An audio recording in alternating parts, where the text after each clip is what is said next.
샬롬 6월 7일 월요일입니다. 새롭게 허락하신 한 주 가운데 하나님의 풍성한 은혜와 하나님의 복이 여러분의 삶 가운데 함께 하시기를 주님의 이름으로 축원합니다. 이 시간 시편 말씀을 읽고 하나님께 침묵으로 기도드리겠습니다. 하나님이여 나의 부르짖음을 들으시며 내 기도에 유의하소서. 내 마음이 약해질 때에 땅끝에서부터 주께 부르짖으오리니 나보다 높은 바위에 나를 인도하소서. 주는 나의 피난처시요 원수를 피하는 견고한 망대이심이니이다.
오늘 하나님이 우리에게 주신 말씀은 사사기 1장 1절에서 10절입니다.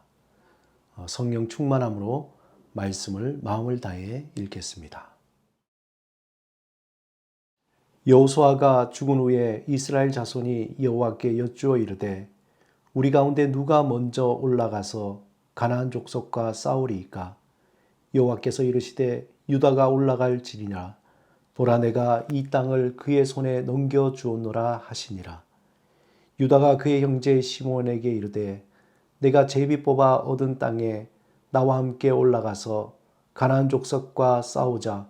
그리하면 나도 내가 제비 뽑아 얻은 땅에 함께 가리라 하니 이에 시므온이 그와 함께 가니라. 유다가 올라가매 여호와께서 가나안 족속과 브리스 족속을 그들의 손에 넘겨주시니 그들이 베색에서 10,000명을 죽이고 또 베색에서 아도니 베색을 만나 그와 싸워서 가나안 족속과 브리스 족속을 죽이니 아도니 베색이 도망하는지라. 그를 쫓아가서 잡아 그의 엄지손가락과 엄지발가락을 자르매 아도니 베색이 이르되 옛적에 70명의 왕들이 그들의 엄지손가락과 엄지발가락이 잘리고 내 상 아래에서 먹을 것을 줍더니 하나님이 내가 행한 대로 내게 갚으심이로다 하니라. 무리가 그를 끌고 예루살렘에 이르렀더니 그가 거기서 죽었더라.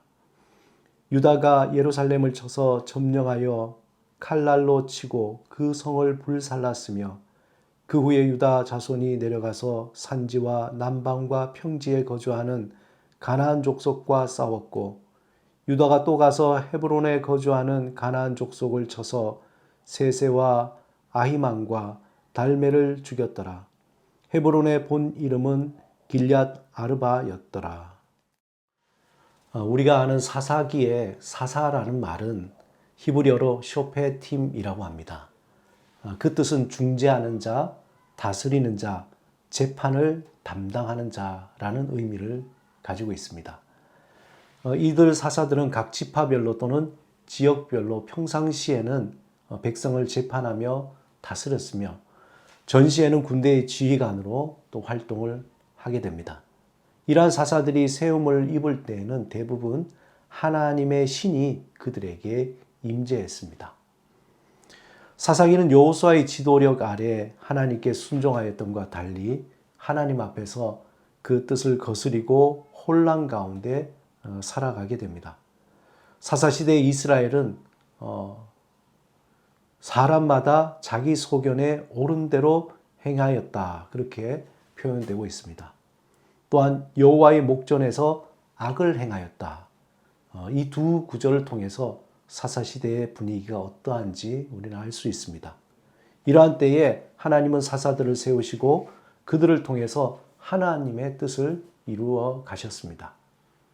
특별히 사사기 1장은 여호수아가 죽은 후에 이스라엘 백성들이 아직 정복하지 못한 가나안 땅을 정복하는 그러한 모습들을 그리고 있습니다. 여호수아가 죽은 후 유다와 시므온 지파가 처음으로 가나안 정복에 나서서 아도니 베색을 정복하고 예루살렘과 헤브론을 다시 취하였습니다. 그때에 온니엘은 길랴세벨을 친 공로로 갈렙의 딸 악사를 아내로 취하고 또 모세 장인의 후손들도 유다 지파와 함께 알랏 남방의 그 지역을 차지했습니다. 한편 요셉 족속도 베델을 정복하였으나 다른 지파들은 자신들의 기업 내에 거주하는 가나안 족속들을 완전히 정복하지는 못했다고 오늘 본문에 나오고 있습니다. 이전에 여호수아의 주도로 가나안 정복 전쟁은 이스라엘 각 지파의 땅 분배로 우선 일단락이 됩니다. 하지만 그렇다고 해서 이스라엘이 하나님의 약속하신 땅을 모두 확보한 것은 아니었습니다. 아직 미정복한 지역 곳곳에서 산재에 있었던 여러 가지 많은 일들이 있었죠. 따라서 이스라엘은 비록 여호수아는 죽었지만 그가 주도했던 그 정복 사업을 끝까지 완수해야만 했습니다. 그러므로 이스라엘의 영적 지도자인 유다 지파의 주도하에서 이렇게 실시된 정복 사업과 또 다른 지파의 정복 사업들을 오늘 본문에서 자세히 소개하고 있는 것입니다. 한편 가나안 땅의 산지에 있던 정복되지 않은 원주민들은 이스라엘 역사 내내 이스라엘을 괴롭히는 그러한 존재로 남아 있었습니다. 특히 유다 지파는 하나님으로부터 특별한 명령을 받습니다. 그리고 가나안 정복 전쟁을 주도적으로 추진해 나갑니다. 하지만 그들은 자신들 지파 혼자만 단독적으로 일을 추진하지 않았다는 것입니다. 그들은 자신들이 가장 당시에 세력이 왕성했던 지파인 그런 지파임에도 불구하고 당시에 가장 미약했던 시므온 지파에게 협조를 구함으로써 정말 동력의 아름다움을 보여주고 있습니다. 유다 지파는 자신의 세력을 자랑하거나 그것으로 인해서 교만하지 않았습니다. 오히려 미약한 지파와 함께 손잡는 참으로 넉넉한 그러한 마음을 가지고 주어진 사명에 최선을 다하는 모습을 보여줍니다. 또한 요셉 족속이 베델 땅을 정탐할 때에 그곳의 한 주민의 도움을 받게 되는데 베델 땅을 쉽게 정복할 수 있었던 것도 그 연유였습니다. 이때 요셉 족속은 도움을 줄 한 주민의 가정을 해하지 않고 온전히 보존했습니다. 이전에 여호수아에 보면 라합과 같이 그들도 그 주민의 도움을 받아 정복을 하고 그 주민을 보호했던 것입니다. 이것은 한 사람의 의로운 결단은 자기가 속한 공동체 전체에 복된 유익을 끼치게 된다는 그런 교훈을 우리에게 주고 있습니다. 이스라엘 백성은 가나안 정복 사업을 착실히 수행해 나가게 되고 하지만 시간이 지남에 따라서 그 사업들이 점점 긴장을 늦춰가고 각처에 있는 가나안 원주민들은 다 몰아내지 못하게 됩니다. 이러한 틈새를 비집고 원주민들은 결심하고 자신들의 땅을 사수하고자 지속적으로 이스라엘을 괴롭히게 됩니다. 특히 이스라엘 백성들은 어설픈 동정이나 또 교만한 긍휼 정신으로 원주민들을 다 죽이지 않고 그들을 노예로 삼았던 것입니다. 하지만 이러한 이스라엘 각 지파의 행동은 분명히 하나님께서 그 모든 족속을 멸절하라고 했는데 그것을 따르지 않은 거룩한 뜻을 무시하고 외면한 악한 행위였습니다. 결국에 이스라엘은 이러한 죄악된 행동으로 말미암아서 역사 내내 가나안 원주민들로부터 침탈과 도전을 받고 신음해야 하는 그 고통을 감내해야 했습니다. 우리가 아는 사사기는 이스라엘 역사, 아니 더 나가서 우리 인생사를 하나로 축소해서, 아주 축소해서 보여주는 것과 같습니다. 그야말로 방치해둔 인간의 죄와 허물이 인간을 얼마나 괴롭히고 또 절망에 빠뜨리는가를 우리에게 잘 일깨워 줍니다. 하나님은 하나님의 도움이 없이 날마다 넘어지고 깨어질 수밖에 없는 우리의 나약한 모습들, 그리고 우리가 그러한 나약한 존재라는 것을 사사기를 통해서 우리에게 말씀해 주고 있습니다. 그러므로 영적 전쟁에서 승리하기 위해서는 무엇보다 하나님의 말씀에 대한 절대적인 순종이 있어야 합니다. 또한 죄악에 대한 단호한 결별과 대적이 요구됩니다. 우리의 죄악된 습관이 있다면 우리 주님 앞에 간절히 구하면서 그 습관을 단절해야 합니다. 오히려 경건에 이르는 거룩한 습관을 연습으로 믿음의 근육을 우리는 키워 나가야 합니다.